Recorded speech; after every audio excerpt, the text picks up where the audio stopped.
Hello everyone, welcome on my YouTube channel Apache Tutorials, and today in this video we are going to discuss important question answers of the poem Fire and Ice by Robert Frost. And our first question is, for Frost what do fire and ice stand for?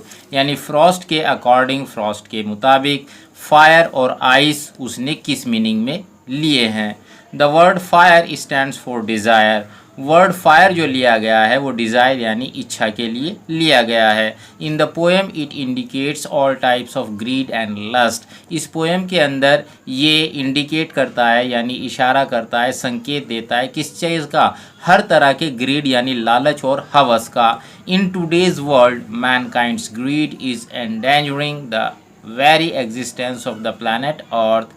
आज की दुनिया के अंदर इंसान का लालच जो है वो हमारा जो प्लैनेट, ग्रह जो है, अर्थ, धरती जो है, इसके वजूद को ख़तरे में डाल रहा है। The word ice in the poem indicates hatred and indifference which is as cold as ice.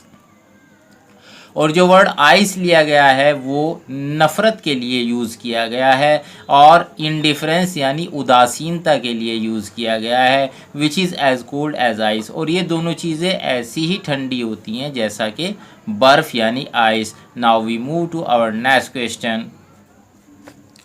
और next question is, how has Frost brought out the contrasting ideas in the poem? इस पोएम के अंदर Frost ने जो परस्पर विरोधी ideas हैं, विचार हैं, जैसे फायर और आइस एक दूसरे के अपोजिट हैं। फायर आग गर्म होती है और आइस बर्फ़ जो होता है ठंडा होता है, उसको किस तरह से पोएम के अंदर लेके आए हैं? Desire propels us in hot pursuit of something, hence it is compared with fire. यहाँ पे प्रोपेल्स वर्ड यूज़ हुआ है। प्रोपेल्स का मतलब होता है प्रेरित करना, प्रेरित करता है। हॉट परस्यूट यहाँ पे यूज़ हुआ है। हॉट परस्यूट का मतलब तीव्र इच्छा या किसी चीज़ की लालसा करना। डिज़ायर यानी इच्छा जो है वो हमें प्रेरित करती है। हॉट परस्यूट किसी चीज़ की, ऑफ समथिंग किसी एक चीज़ की लालसा करना, उसके पीछे दौड़ना। हैंस इसीलिए it is compared with fire, इसको आग से कंपेयर किया गया है यानी तुलना की गई है। Hatred makes us cold towards others feelings.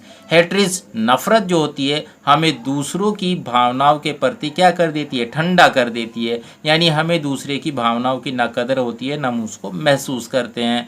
The coldness of ice can numb our senses, यानी आइस, बर्फ़ को अगर आप अपने हाथ में ले लें या बॉडी के किसी हिस्से पे ज़्यादा देर तक लगा दें तो वो वहाँ से हमारी सेंसेस को सुन्न कर देता है, महसूस करने की शक्ति को ख़त्म कर देता है। सिमिलरली, ठीक इसी तरह से the coldness of our hearts can numb our kindness, यानी हमारे हृदय की जो कोल्डनेस होती है वो हमें क्या कर देती है? हमारी जो दया करने की शक्ति होती है उसको सुन्न कर देती है, नम कर देती है।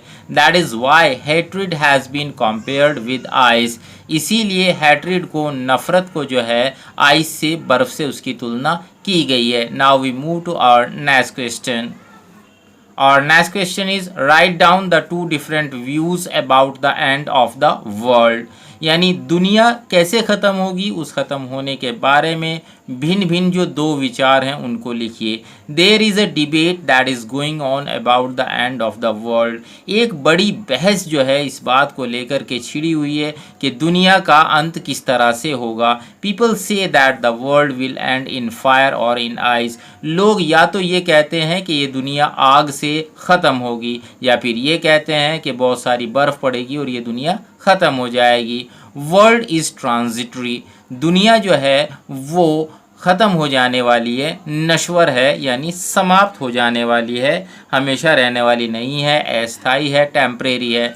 Nothing is perennial in the universe, यानी इस यूनिवर्स के, ब्रह्मांड के अंदर पेरेनियल, अमर यानी कभी ना ख़त्म होने वाला, कोई भी चीज़, कोई भी वस्तु ऐसी नहीं है जो हमेशा रहने वाली हो। Now we move to our next question. Our next question is, how does Robert Frost caution the common man? Robert Frost किस तरह से आम आदमी को चेतावनी देता है? मैन इज़ सेल्फिश, इंसान जो है वो स्वार्थी है, ऑवरिशियस लालची है, लस्टफुल उसके अंदर हवस है, हवस से भरा हुआ है, इनडिफरेंट उदासीन है, एंड हेटफुल और नफरत से भरा हुआ है। Robert Frost cautions the common man and says that he should not forget the bitter reality that everything in this world is transitory and death is inevitable. Robert Frost आम आदमी को ये चेतावनी देता है, ये कहता है कि ही शुड नॉट फॉरगेट, यानी आम आदमी को ये नहीं भूलना चाहिए, द बिटर रियलिटी जो कड़वा सच है, क्या, that everything in this world is transitory, इस दुनिया के अंदर हर एक चीज़ जो है वो ख़त्म हो जाने वाली है, नश्वर है, समाप्त हो जाने वाली है, टेम्परेरी है, एंड डेथ इज़ इनएविटेबल, और मृत्यु जो है वो अमर है, यानी मृत्यु जो है वो अटल है, sorry, and death is inevitable, inevitable अटल, यानी मौत जो है वो अटल है, आने वाली है। Now we move to our next question, and our next question is why does the poet hold with those who favour fire, यानी जो लोग ये कहते हैं कि ये दुनिया फायर से यानी आग से समाप्त होगी, इसका अंत आग से होगा, पोएट उनको फेवर क्यों करता है, उनके पक्ष में क्यों जाता है।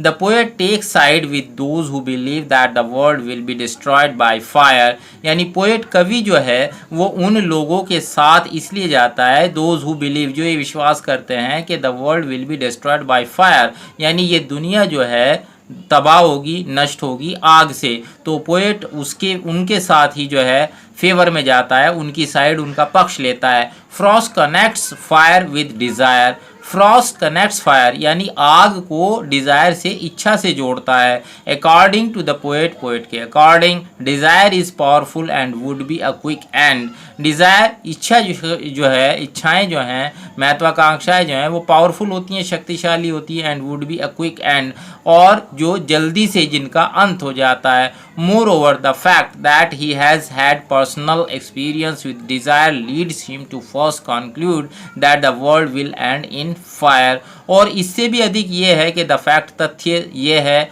फैक्ट ये है that he has had personal experience, यानी उसका अपना व्यक्तिगत तजुर्बा है, विद डिज़ायर, डिज़ायर के साथ, इच्छा के साथ, leads him to first conclude, और इसी तजुर्बे ने उसे इस बात को कहने पे मजबूर किया, टू फर्स्ट कंक्लूड, सबसे पहले, दैट क्या, the world will end in fire, कि ये दुनिया आग से तबाह होगी। Students, these were important question answers of the poem fire and eyes. Hope you understood all these question answers very well. Thanks for watching. For more videos, keep watching Apache Tutorials. Please like, share, comment and subscribe my channel.